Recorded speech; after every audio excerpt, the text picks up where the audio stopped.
भैया बहनों को, मंगलवार को मैंने भवानी प्रसाद मिश्र की रचना घर की याद का प्रथम भाग मैंने आपको पढ़ाया था, जिसका वीडियो भी मैंने बनाकर आपको भेज दिया है। और आज उसका शेष भाग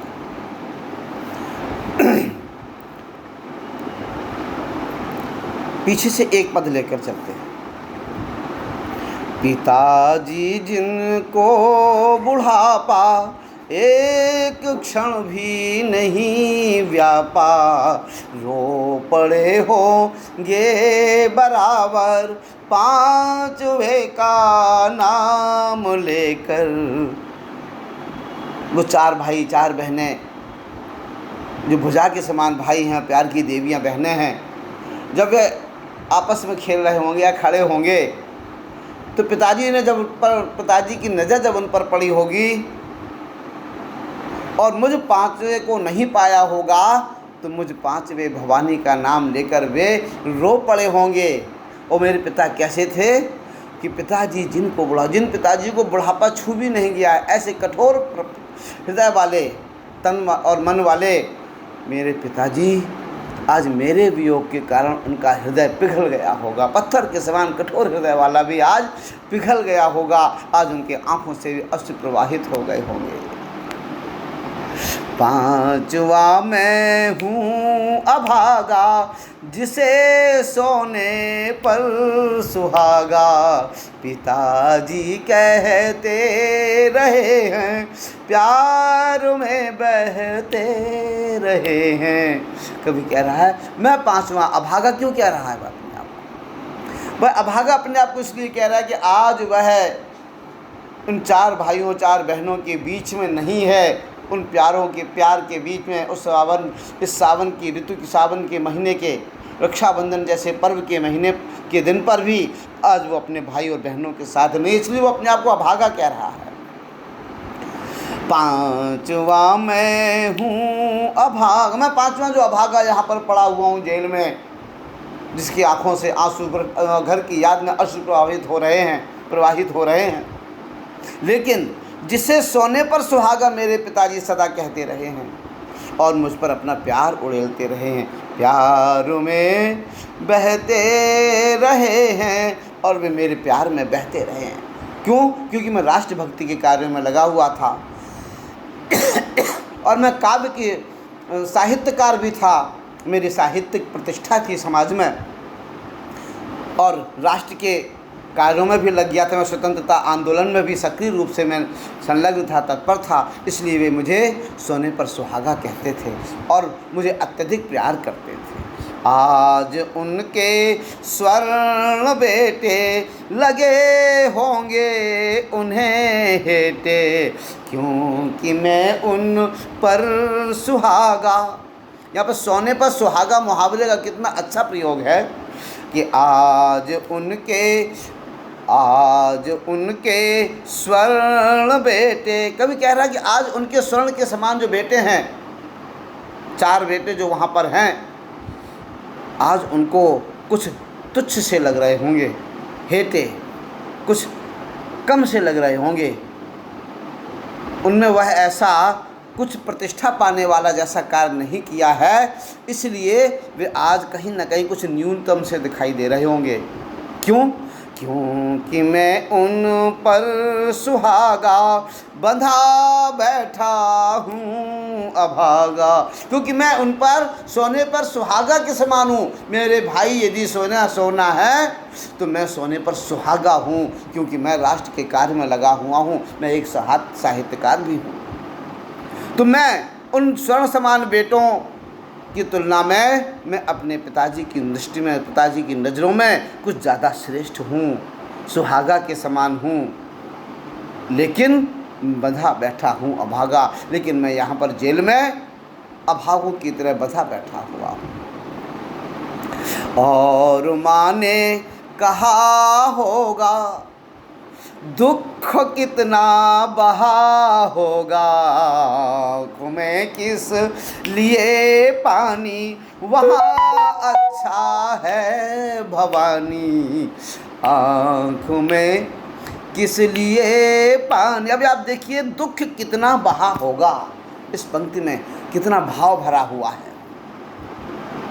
और माँ ने कहा होगा, क्योंकि माँ कोमल हृदय वाली होती है।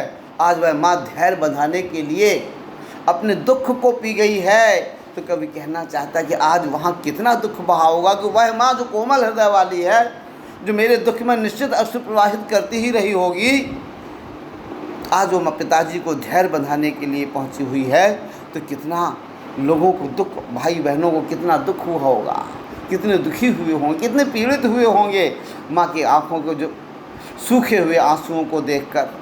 और माँ ने कहा होगा, और माँ ने पिताजी के पास आकर कहा होगा अपने दुख को सहकर, आँख में किस लिए पानी। अरे आपकी आँखों में पानी क्यों है? वहाँ अच्छा है भवानी। अरे वह भवानी अपना बेटा जेल में भी अच्छा होगा, प्रसन्न ही होगा, क्योंकि वह राष्ट्र के कार्य के लिए काया है। वह तुम्हारा मन समझकर और अपनापन समझकर गया है, सो ठीक ही है, यह तुम्हारी लीक ही है। वह तुम्हारा मन समझकर, कभी कह रहा है कि मेरी माँ क्या कह रही होगी पिताजी से, कि वह तुम्हारा ही मन समझकर, अर्थात तुम्हारी इच्छा थी कि मेरा एक बेटा राष्ट्र के कार्य में लग जाए, तो तुम्हारे मन को समझकर और अपनापन समझकर और राष्ट्र के प्रति अपनत्व समझते हुए गया है, सो ठीक ही है। यदि वह राष्ट्र के कार्य के लिए जेल गया है तो अच्छा ही तो है, क्योंकि यही तो तुम्हारी लीक है, तुम्हारा मार्ग है, उसने तुम्हारे मार्ग का ही तो अनुकरण किया है। तुम्हारी बनाई हुई पद चिन्ह है, रेखा है, पथ पर बनाई हुई वह रेखा है, लीक है, परिपाटी है, तुम्हारी परिपाटी है कि तुम भी राष्ट्र के कार्य में संलग्न रहे हो। पाँव जो पीछे हटाता, कोख को मेरी लजाता। कभी माँ कह रही है यदि वह अपने पैर को पीछे हटा लेता तो निश्चित ही मेरी कोख को लजा देता, अर्थात राष्ट्र के कार्य में आगे बढ़ते हुए यदि वह पाँव पीछे कर लेता, जेल जाने के भय से वह आंदोलन छोड़कर वापस लौट आता, तो निश्चित ही मेरी कोख को लजा देता। मुझे कहने में शर्म आती कि ये मेरा बेटा है।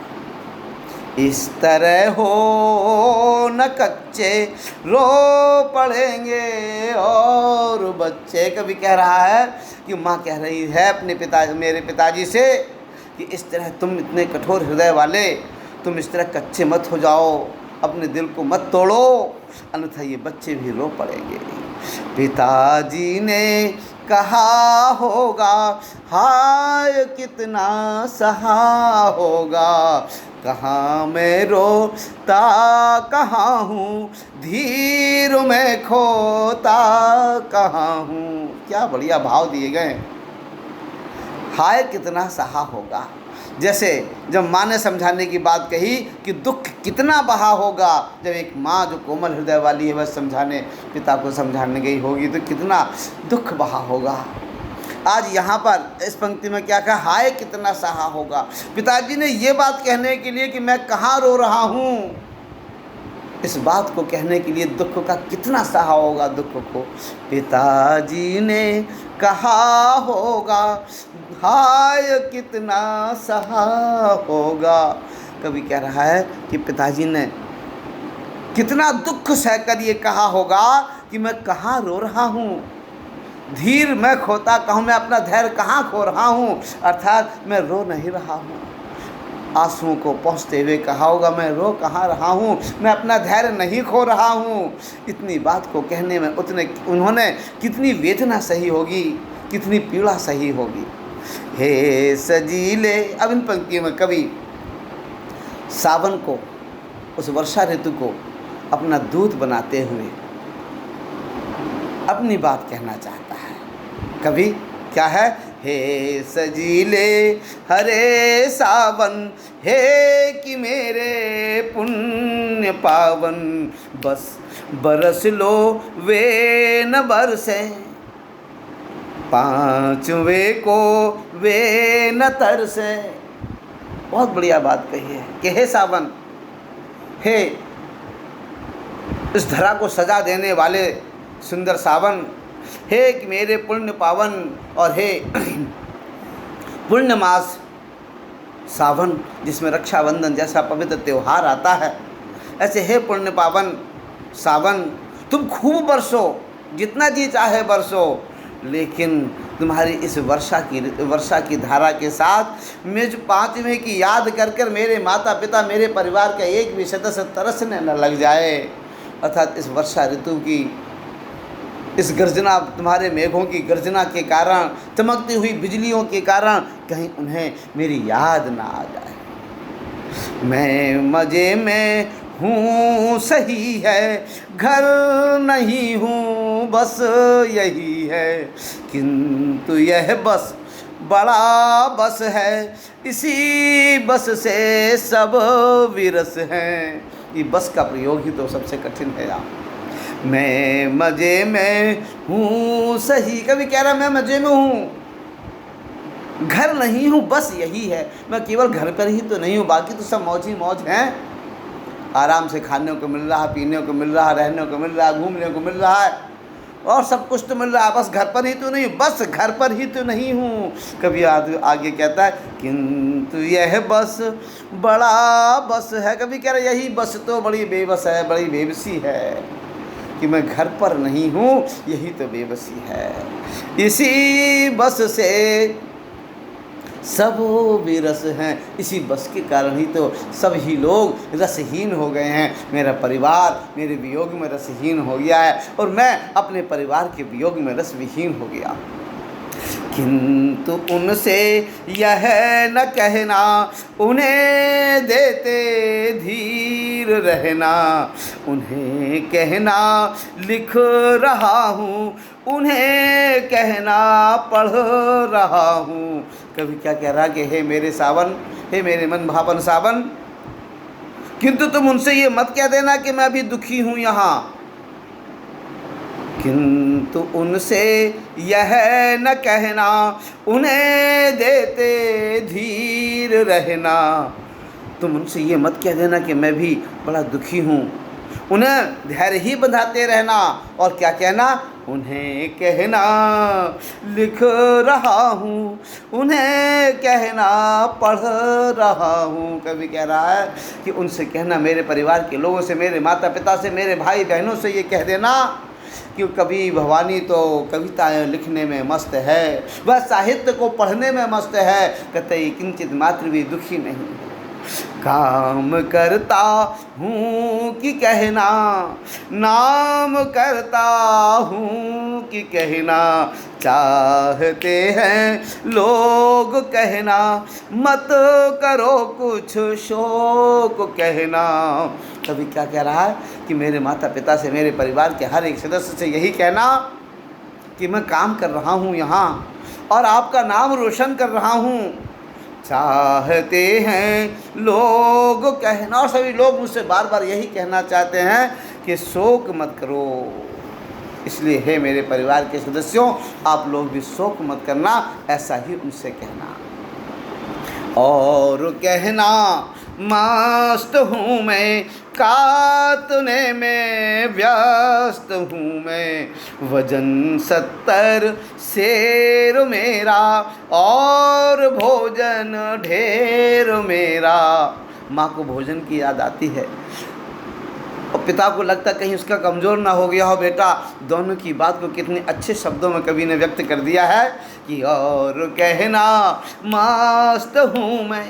भाई बहनों को चिंता होती कि हाँ मेरा भाई दुखी हो रहा होगा हम लोगों के वियोग में, तो सबके लिए इस पद्य में बिना भाई बहनों का, माता पिता का नाम लिए बात कह दी है कि और मेरे परिवार में जाकर कहना कि मैं बिल्कुल मस्त हूँ, मौज में हूँ और काटने में व्यस्त हूँ, अर्थात मैं सूत काटने में व्यस्त रहता हूँ।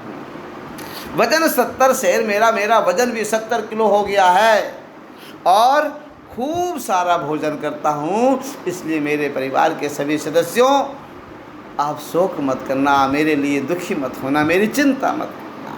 कूदता हूँ खेलता हूँ, दुख डट कर ठेलता हूँ, और कहना मस्त हूँ मैं, यो न कहना अस्त हूँ मैं खूब खेलता कूदता हूँ, उछलता हूँ और दुखों को ठेल देता हूँ। कोई भी दुख आता है तो उसको धकेल देता हूँ, अर्थात दुख का सामना करते हुए भी मैं कूदता खेलता मस्त रहता हूँ, आनंदित रहता हूँ।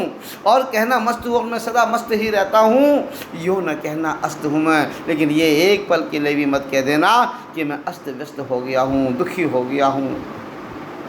हाय रे ऐसा न कहना है कि जो वैसा न कहना, कह न देना जागता हूँ, आदमी से भागता हूँ। अब इन दो छंदों में कवि ने अपनी स्थिति, अपनी मनोदशा का वर्णन किया है कि हाय रे हे सावन, तुम ऐसा मत कह देना है कि जो वैसा न कहना, जैसा कि तुम मुझे देख रहे हो वैसा मत कह देना। कैसा कि कह न देना जागता हूँ। अरे तुम ये मत कह देना कि मैं रात रात भर जागता रहता हूँ, परिवार की याद में, माता पिता की याद में, दुख में रोता रहता हूँ, जागता रहता हूँ, ये मत कह देना। और मुझे अब आदमियों से डर सा लगने लगा है, ये भी मत कह देना। मैं आदमी को देखकर भागता सा हूँ, ऐसा भी मत कह देना। कह न देना, कह न देना, मौन हूँ मैं, खुद न समझूं कौन हूँ मैं। देखना कुछ बक न देना, उन्हें कोई शक न देना। हे मेरे मन भावन सावन, और ये भी मत कह देना कि मैं मौन हो गया हूँ, अर्थात मैं किसी से बात भी नहीं करता हूँ। दुख में वियोग में, दुख के परिवार के वियोग में, दुख में मेरी आवाज़ ही बिल्कुल मौन हो गया हूँ, मैं किसी से बात भी नहीं करता हूँ। खुद न समझूँ कौन हूँ मैं, इतना दुखी हो गया हूँ कि मैं यही नहीं समझ पा रहा हूँ कि मैं कौन हूँ। देखना कुछ बक न देना, हे मेरे मन भावन सावन, देखो कुछ बक मत देना, मेरी स्थिति का वर्णन मत कर देना, उन्हें जरा भी शक मत होने देना कि मैं दुखी हूँ। हे सजीले हरे सावन, हे कि मेरे पुण्य पावन, तुम बरस लो, तुम बरस लो, वे न बरसे, तुम बरस लो, वे न बरसे, पांचवे को वे न तरसे। तुम बरस लो, वे न बरसे, पांचवे को वे न तरसे। कभी कहना चाहता है कि हे मेरे सजीले सावन, हे मेरे पुण्य पावन, तुम खूब बरसो, लेकिन मेरी याद में मुझ पांचवें को याद करके मेरे माता पिता, मेरे परिवार के सदस्य एक क्षण के लिए भी तरस न जाए, तरस न जाए। हरि ओम। इस तरह से ये कविता पूरी हुई और इसकी व्याख्या मैंने पूरी कर दी है। पहले पाठ के अंत के सारे प्रश्नोत्तर मैं आपको समझा दूंगा, इसके बाद पद्यांश के आधार पर अर्थग्रहण संबंधी प्रश्नोत्तर और सौंदर्य बोध संबंधी प्रश्नोत्तर आपको समझाऊंगा। हरिओम। शनिवार के दिन देखता हूं, पहले यदि प्रश्न अर्थग्रहण संबंधी समझाऊंगा तो 2-3 पदों का अर्थग्रहण संबंधी प्रश्नोत्तर समझा दूंगा, या फिर इसके प्रश्न पाठांत के प्रश्न ये शनिवार को पढ़ाऊंगा। हरिओम। नमो नारायण। सभी को आशीर्वाद।